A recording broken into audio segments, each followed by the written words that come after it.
saying that there's nervousness on both sides. I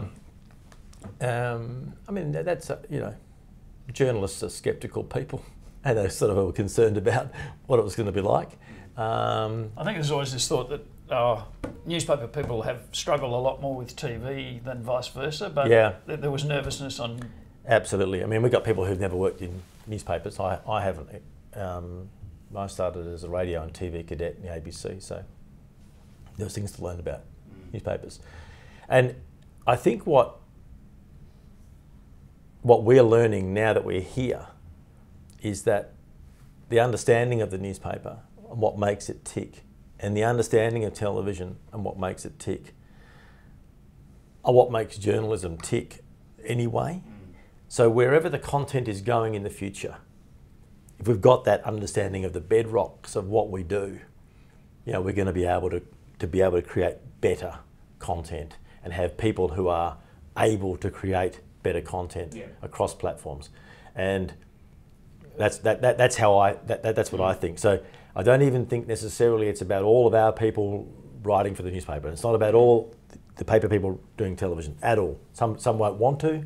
Some won't be good enough to do that. There'll be all different levels at which that will work, but some will, and there'll be a crossover. But at its base, I think is that's what I'm really enjoying personally, and I know others are here learning about it and knowing what can we do with those content, with that content, and what can we do 5 years down the track and further. There's been lots of examples, in the last couple of weeks. I guess Grant Taylor's piece the other week.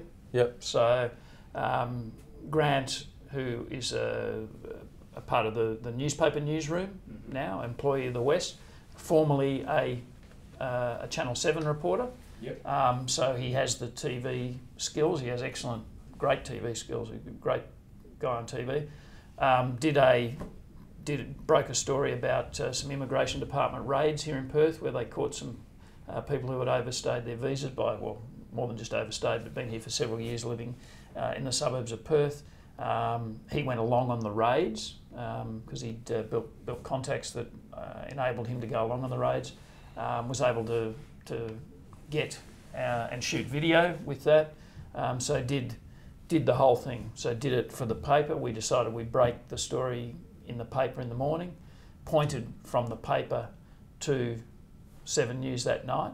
The previous night, 7 had made their own promo for the story, which not only pointed to their part of it, but also pointed to the paper in the morning. So it starts at 6 p.m. or during the news with a promo that says, watch this tomorrow night on 7 News, but first see the story in the paper. The paper breaks the story. It was a front page story that says, watch 7 News that night. Good example of the sort of thing we can do in this room.